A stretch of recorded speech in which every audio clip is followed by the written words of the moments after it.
की हो, पूतना की हो, धेनुकासुर की हो, सारे वृंदावन में या इनमें सब में राक्षसों की लीला सुनेंगे। पर आप नंदगांव में कोई राक्षस की लीला नहीं सुनेंगे। तो मतलब कभी नंदगांव में कंस के भेजे हुए राक्षस कभी आते ही नहीं है कि मैंने कहा 8 विग्रह हैं, पर थालियां जो लगती हैं वो 7 ही हैं, 8 नहीं लगती। जो हमारे बलराम जी जो हैं वो गौर हैं, मतलब गोरे हैं, और कृष्ण जी काले हैं। मगर जो हमने नंदगांव में दर्शन करे हैं तो दोनों का स्वरूप एक जैसा है, दोनों ही काले हैं, दोनों ही मुरली धारण करते हैं।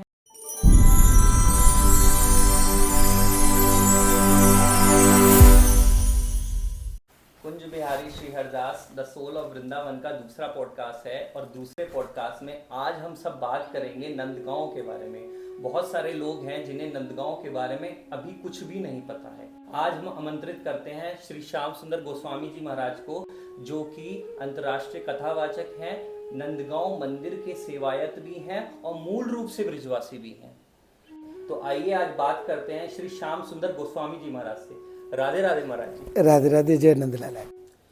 महाराज जी, आज मैं बहुत उत्सुक हूँ कि आज हमको नंदगांव के बारे में बहुत कुछ पता चलने वाला है, मुझे और जो हमारे सब्सक्राइबर हैं उनको भी। तो सबसे पहले तो मेरा ये प्रश्न रहेगा कि नंदगांव का महत्व क्या है? देखिए, पहली बात तो ये समझना चाहिए, नंदगांव की जो स्थापना है वो 2 संयुक्त रूप से है। अच्छा। नंदगांव एक नंदीश्वर पहाड़ पर है, इसलिए वो नंदगांव है। नंदीश्वर पहाड़ पर नंद बाबा ने अपना स्थान बनाया, इसलिए उसका नाम नंदगांव पड़ा। अच्छा। दूसरी बात हमें ये समझनी चाहिए कि हम चाहे कितनी ही जगहों पर घूम आए, पर हमें सुख जो मिलता है वो अपने ही घर में मिलता है। तो नंदगांव कोई तीर्थ नहीं है। नंदगांव में मानो जैसे तीर्थों में शरीर छूटता है तो हमें कहीं बैकुंठ मिलता है, कहीं स्वर्ग मिलता है, पर नंदगांव तीर्थ नहीं है। नंदगांव ठाकुर जी का अपना स्थान है, अपना घर है। तो महाराज जी, भगवान मथुरा से जब गोकुल गए तो गोकुल से उन्हें नंदगांव आने की क्या आवश्यकता पड़ी? वो अन्य स्थलों पे भी रह सकते थे, इसके बारे में कुछ बताइए। देखिए, ऐसा है, इसके 2-3 कारण हैं। भगवान लगभग गोकुल 2 वर्षों तक रहे। अच्छा। जन्म से, परंतु जब गोकुल में बहुत अत्यधिक राक्षस आने लगे, कंस को पता चल गया। अच्छा। तो उस कारण, पहला कारण तो ये था। दूसरा कारण ये था, अन्य स्थानों पर आसपास इसलिए वो नहीं गए कि कहीं भी आसपास जाते तो कंस उनको ढूंढ सकता था। तीसरा कारण ये था कि नंद बाबा का कोषागार था, कोसी। अच्छा। कोषागार माने खजाना। तो बाबा का जो खजाने का लेखा जोखा होता था वो कोषागार, कोसी से चलता था। अच्छा। बाबा भी ब्रज के राजा थे। हाँ। बड़े गोप थे। चौथा कारण ये था कि जो नंदगांव है वो नंदीश्वर पर्वत है। सांडिल्य मुनि के द्वारा श्राप दिया गया था। अच्छा। सांडिल्य मुनि की भजन स्थली है नंदगांव हमारा। ये संतों की भजन स्थली है। यहाँ कितने संतों ने भगवान का साक्षात्कार किया। ब्रजवासी तो नित्य ही कर रहे हैं। संतों ने वहाँ प्रत्यक्ष में भी, इस समय वर्तमान में संत थे बालकृष्ण लाल जी, श्री वेणु विनोद कुंज के, तो उन्होंने तो 12 साल वहाँ गुफा में रहकर श्री कृष्ण बलराम का प्रत्यक्ष दर्शन किया। तो सांडिल्य मुनि ने नंद बाबा को आदेश दिया कि मेरा श्राप लगा हुआ है राक्षसों को कि उस पर्वत पर वो लोग आ नहीं सकते, वो आएंगे तो भस्म हो जाएंगे। इसलिए आप कोई भी लीला ब्रिज में प्रलंबासुर की हो, पूतना की हो या धेनुकासुर की हो, सारे वृंदावन में या इनमें सब में राक्षसों की लीला सुनेंगे। अच्छा। पर आप नंदगांव में कोई राक्षस की लीला नहीं सुनेंगे। अच्छा, ऐसा कि भगवान ने नंदगांव में किसी राक्षस को मारा हो। तो मतलब कभी नंदगांव में कंस के भेजे हुए राक्षस कभी आते ही नहीं? आते ही नहीं थे। मुनि का शाप था कि यदि वो आते तो भस्म हो जाते या पत्थर बन जाते। तो आज भी हमारे नंदगांव की सीमा पर बाहर जो राक्षस आए वो पत्थर के बन गए, आज भी बने हैं, और उनका नाम रखा गया हाउ बिलाऊ। ब्रजभाषा का एक शब्द है। अच्छा। जैसे हम लोग भूत प्रेत कहते हैं, तो ठाकुर जी जब मैया से जिद करते थे कि मैया मैं बाहर खेलने जाऊंगा, तो मैया कहती थी बेटा बाहर मत जाए, नहीं तो हाउ बिलाऊ खा जाएंगे। तो हाउ बिलाऊ का अर्थ था वो राक्षस माने पत्थर के बन के वहीं रह जाते थे। अच्छा, तो महाराज जी मतलब अगर हाउ बिलाऊ जी का दर्शन करना हो तो क्या भी हो सकता हाँ, है? वहाँ उपलब्ध हैं।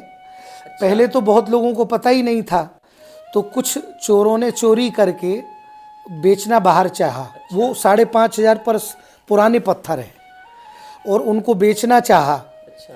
तो दिल्ली में पकड़े गए, तो जिनकी कीमत करोड़ों में आंकी गई।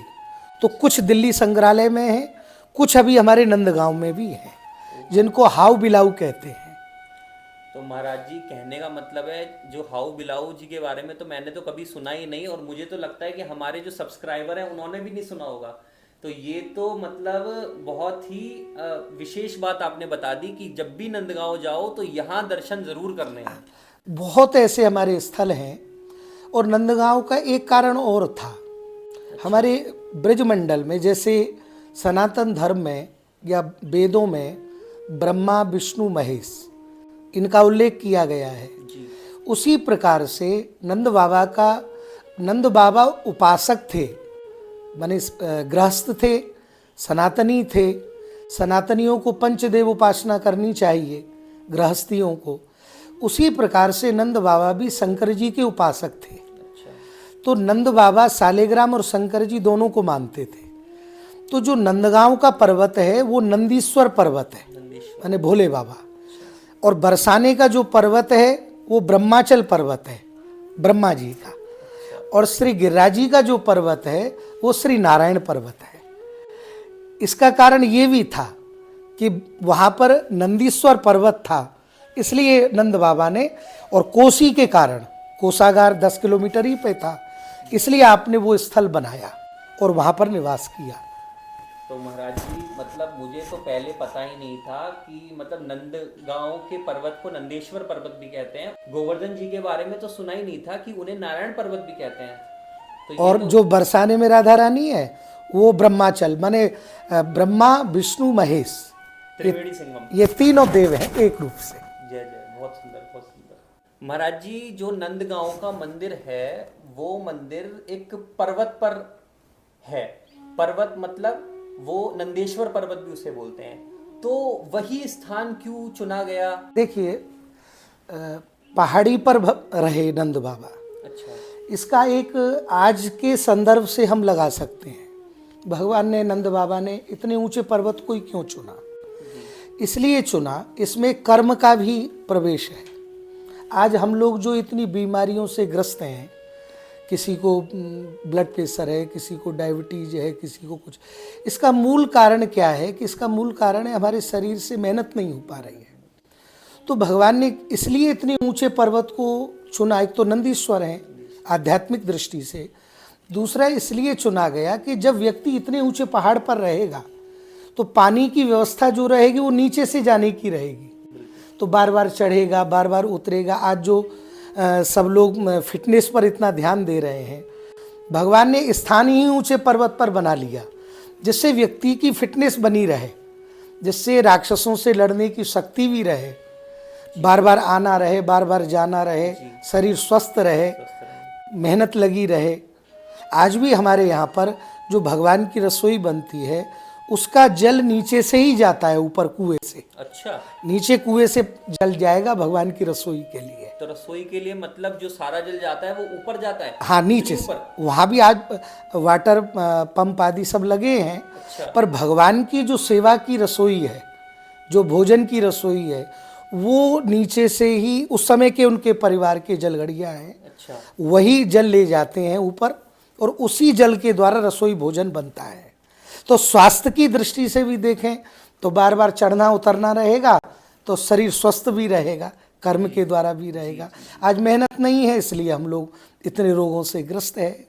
तो महाराज जी अगर वहाँ पे नंदगांव जाकर उस जो कुआं है उस कुएं के दर्शन करना चाहें या उसका जल लेना चाहें तो क्या हमें मिल सकता है? हाँ, आज भी हमारे नंदगांव में बहुत इतने पवित्र कुंड भी हैं, पवित्र कुएं भी हैं जिनके जल जाते हैं। पहले तो हमारे ही परिवारों में सब में माताएं लोग जल भरने जाती थी अपने घरों के लिए। हमारे देखा देखे बंद हुए, सब व्यवस्थाएं बनी, परंतु आज भी ठाकुर जी के लिए तो जल वहीं से जाता है। बहुत सुंदर, बहुत सुंदर। तो महाराज जी ये बताइए कि पूरे जगत में जो हमारे बलराम जी जो हैं वो गौर हैं, मतलब गोरे हैं, और कृष्ण जी काले हैं, मगर जो हमने नंदगांव में दर्शन करे हैं तो दोनों का स्वरूप एक जैसा है, दोनों ही काले हैं, दोनों ही मुरली धारण करते हैं। इसके बारे में कुछ बताइए। देखिए ऐसा है आयुर जी, एक बड़ी सुंदर भावना है इससे जुड़ी हुई। हमारे नंदगांव में पुष्टि मार्गीय सेवा है, भाव प्रधान सेवा है। अच्छा। माने बालक जैसी सेवा है। पहले तो ये समझें कि नंदगांव में जो ठाकुर जी की सेवा है वो बाल गोपाल जैसी सेवा है। दिन में मैया कम से कम ठाकुर जी को 8 बार भोग लगाती है। 8 बार? हाँ, जैसे बच्चा बार बार मांगता है उसी प्रकार से एक बार बलराम जी महाराज ठाकुर जी को चिढ़ाने लगे कि लाला तू तो मोल को लियो है, तू मैया को ना है। तो ठाकुर जी मचल गए मैया के सामने। मैया से बोले, मैया दाऊ कहे तू मोल को लीनो, मैया गोरी बाबा गोरे तू कारो कित जायो। मैया भी गोरी हैं, बाबा भी गोरे हैं, मैं भी गोरा हूँ, तुम कारे कहाँ से भय। तो ठाकुर जी बड़े रोए। तो मैया बोली बेटा रोवे मत। तो मैया ने ठाकुर जी की प्रसन्नता के लिए बलराम जी को भी ठाकुर जी जैसे ही बना दिया। काले पोत के बंसी धरा दई, लकुट धरा दई। एक भाव तो ये, दूसरा भाव ये है यहाँ भ्रातृत्व का भाव है। जैसे बलराम जी रामावतार में लक्ष्मण बने छोटे भाई, तो श्री राम जी महाराज जो आदेश देते वो मानना पड़ता। तो श्री बलराम शेषावतार बोले भगवान अब की बार मैं बड़ा बन के जाऊंगा, आप छोटे बनो। तो बड़े बने तो हम लोग परिवारों में जब बड़े भाई हों, छोटे भाई हों, तो बड़े भाई का प्रेम अनायास ही छोटे भाई पर होता है।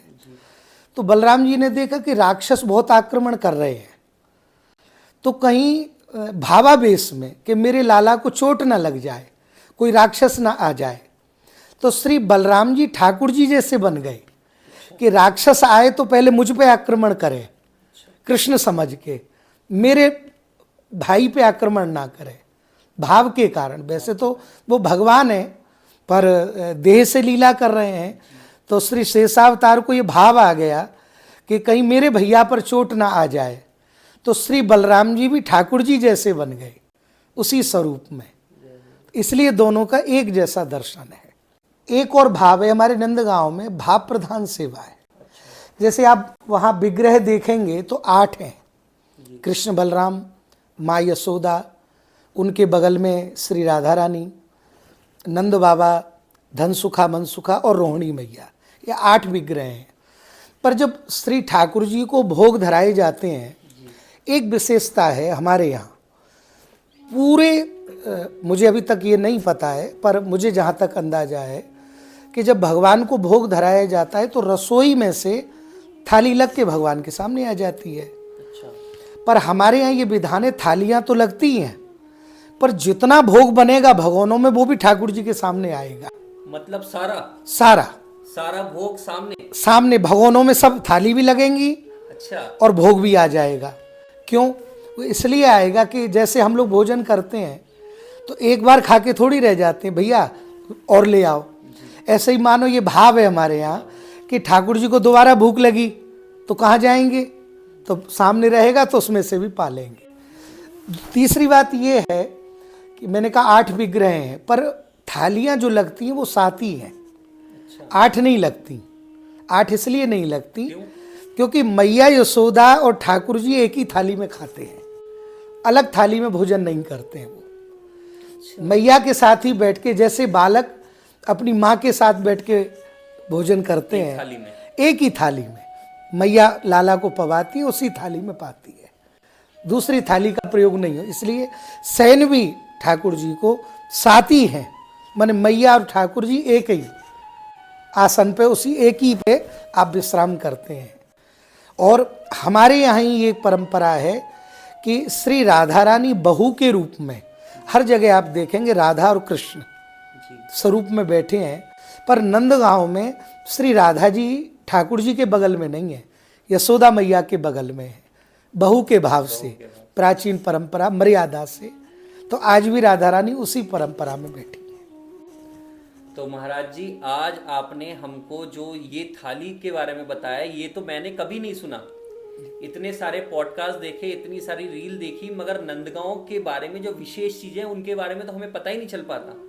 तो ये तो मैं बड़ा आनंदित हूँ कि आज आपसे मुझे मिलने का मौका मिल रहा है। अच्छा, एक प्रश्न और था कि महाराज जी, जब दोनों की छवि एक जैसी होती है तो भक्त कैसे पहचानेगा कि बलराम जी कौन से हैं और कृष्ण जी कौन से हैं?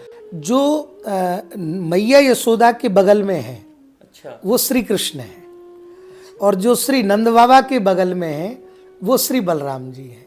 क्योंकि बलराम जी का स्नेह नंद बाबा से अधिक था, बड़े हैं बलराम जी, अच्छा, तो पिता का भी भाव है।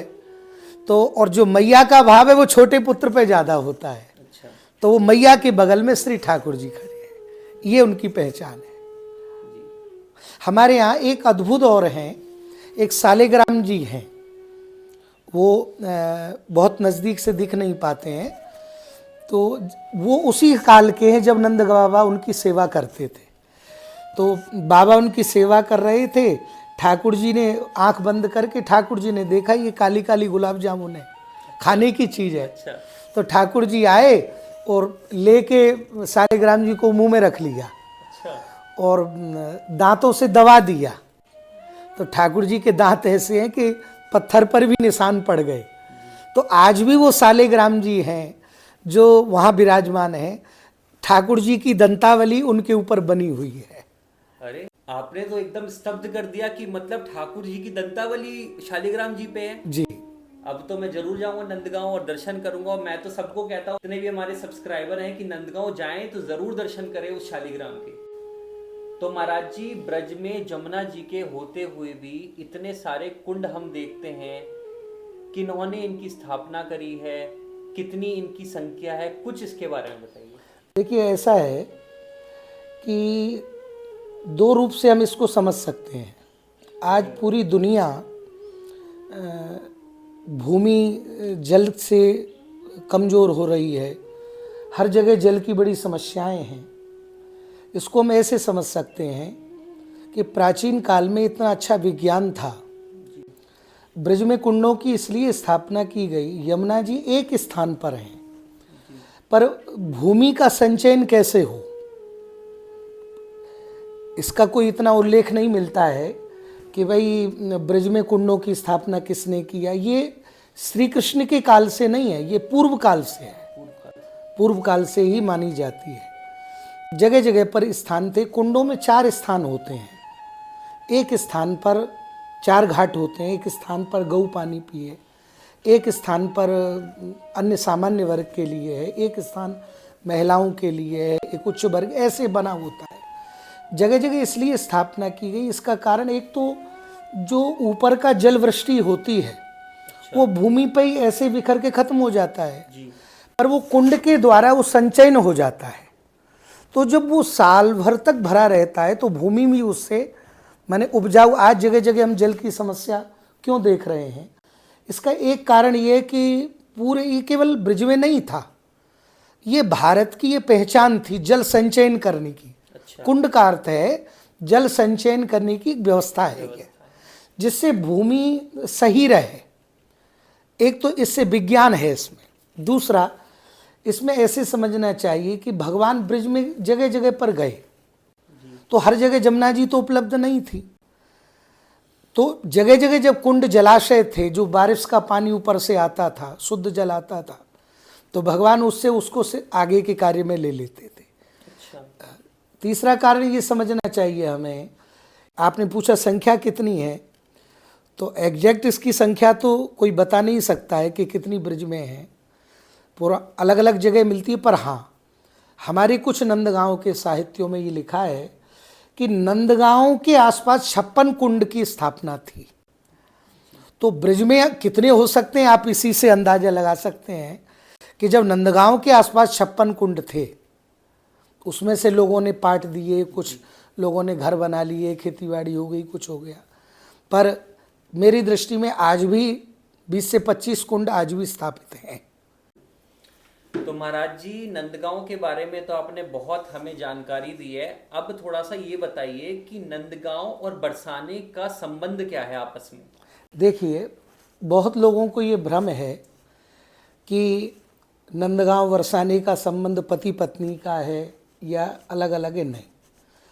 पर हमारे सांसारिक दृष्टि भाषा में नंदगांव और बरसाने का संबंध वास्तविक में प्रेम का है। अच्छा। इसलिए हमारे यहाँ ये परंपरा है कि नंदगांव की बेटी ना तो बरसाने में ब्याही जाएगी और ना बरसाने की बेटी नंदगांव में ब्याही जाएगी। वहाँ केवल आपस में प्रेम का संबंध है। इसलिए हम लोग जब होली खेलने जाते हैं तो वह भाभी और देवर और प्रेम का संबंध मानते हैं। वहाँ इसका कारण ये है कि पति पत्नी के संबंध में भी कहीं ना कहीं वासना जुड़ जाती है। पर हमारे नंदगांव और बरसाने में वासना का कोई महत्व नहीं है, भावना और प्रेम का महत्व है। जब प्रेम के कारण श्री ठाकुर जी प्रेम पुजारी बने हैं, इसलिए हमारे यहाँ संबंध विवाह के नहीं होते, आज भी नहीं होते। इसलिए और होली पर उसका उदाहरण दिखाई पड़ता है जो, और विशेष है हमारे यहाँ होली। नंदगांव बरसाने की जो होली है वो विशेष है।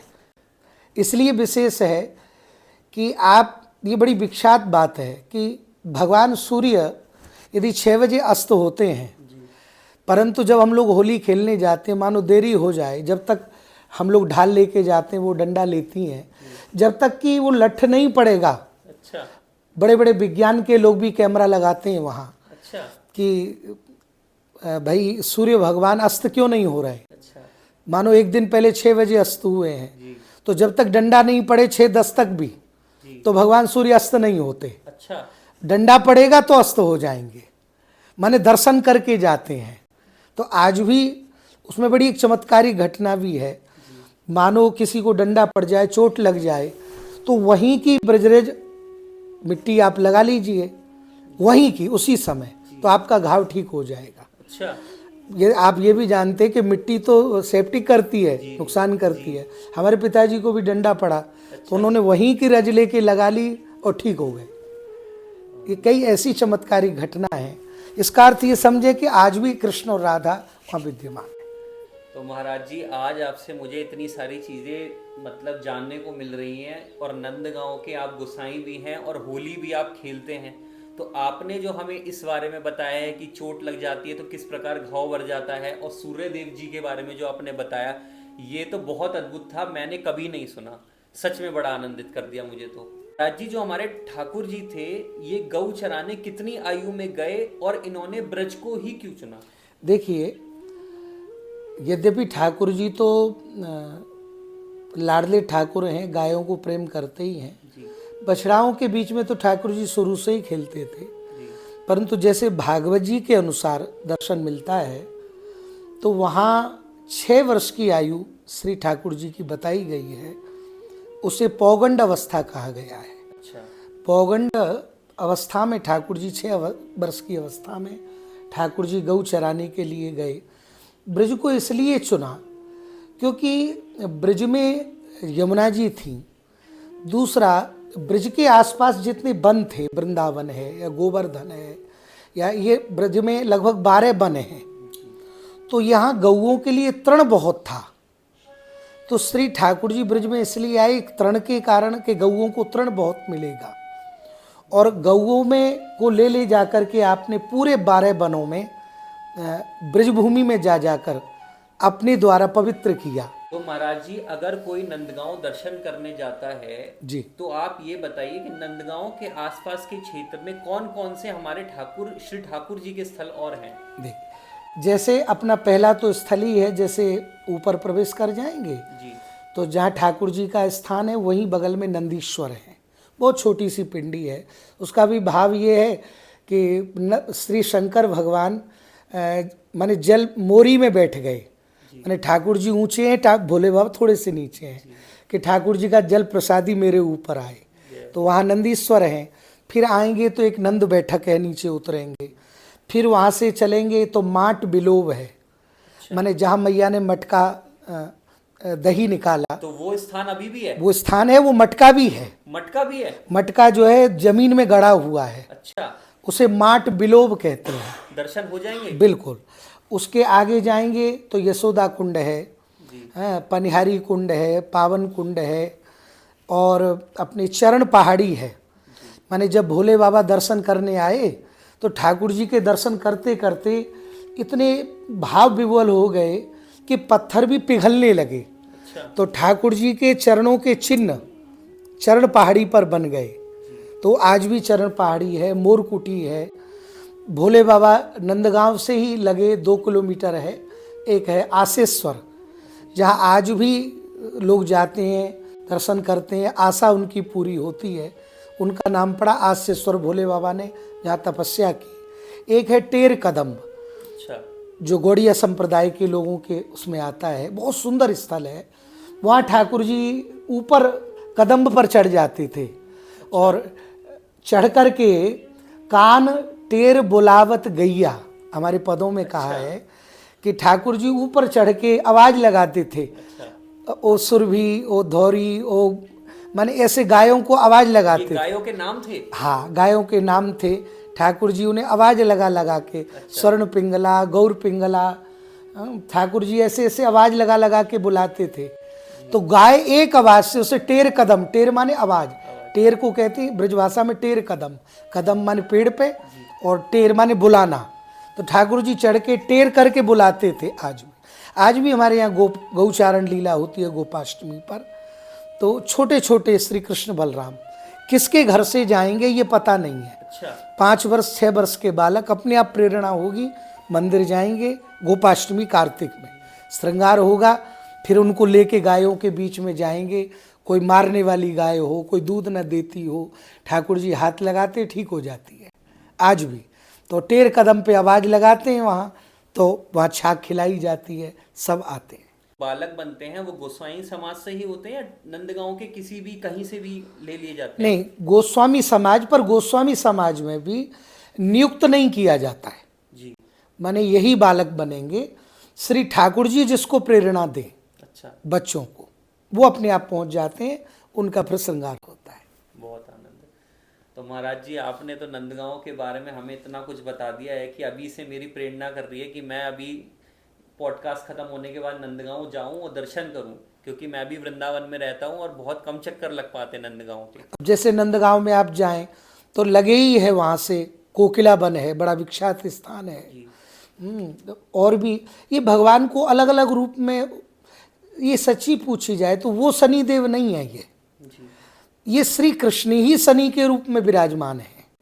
ब्रज में आप जितने स्थल हैं, जितने स्थान देखेंगे, वो श्री कृष्ण ही देवी के रूप में बैठ गए, वही श्री कृष्ण हनुमान जी के रूप में बैठ गए, वही श्री कृष्ण शनि के रूप में बैठ गए। माने भक्तों की अलग अलग चाहनाओं को पूर्ण करने के लिए हम ब्रजवासियों का भाव ये है कि वो श्री कृष्ण ही हैं। अच्छा। वो उस रूप में बैठे हैं, जैसे हर व्यक्ति की अलग अलग भावना होती है, उसके कारण। तो मतलब ब्रज में आप कहीं पर भी दर्शन करो, सामने साक्षात श्री ठाकुर जी ही हैं उस रूप में, उसी रूप में दर्शन है। तो महाराज जी, आज आपसे बात करके बहुत आनंद आया हमको और हमारे जो सब्सक्राइबर हैं उनको भी। तो जो हमारा सोल ऑफ वृंदावन का सेकंड पॉडकास्ट था वो आज कंप्लीट हो गया है नंदगांव का। तो महाराज जी, आगे जब भी आवश्यकता पड़ेगी तो हम जरूर आपको बुलाएंगे। आप बहुत अच्छा काम कर रहे हैं ब्रज के उत्थान के लिए, क्योंकि नई नई जगहों के लिए तो बहुत पॉडकास्ट बन रहे हैं, बहुत दिए जा रहे हैं, परंतु आप प्राचीन स्थलों को, नंदगांव है, बरसाना है, ब्रज है, इसके विषय में आप बहुत अच्छा कार्य कर रहे हैं। नए यूथ को श्री प्रिया प्रीतम से, ठाकुर जी से, कर्म के लिए, सबके लिए जोड़ रहे हैं। आप बहुत शुभकामनाएं आपके लिए, हमारे यूथ के लिए, और श्री ठाकुर जी की भक्ति करते रहें। ऐसे ही दिनोत्तर आप सबको श्री ठाकुर जी से जोड़ते रहें। ऐसे अच्छे अच्छे नए पॉडकास्ट आप बनाते रहें, लोग प्राचीन स्थलों को जानें, जिससे उनकी भक्ति में और अग्रसर हो जाएं। राधे राधे, राधे राधे, जय नंदलाल। तो ये थे हमारे श्री श्याम सुंदर गोस्वामी जी महाराज, जो कि सेवायत थे नंदगांव मंदिर के। ऐसे ही हमारे पॉडकास्ट आते रहेंगे। आप हमारे चैनल को प्लीज लाइक शेयर सब्सक्राइब करिए। आशा है कि आपको भी आनंद आया होगा नई नई चीजें जान के, क्योंकि मैं तो बहुत ज्यादा आनंदित रहा महाराज जी से मिलकर। राधे राधे।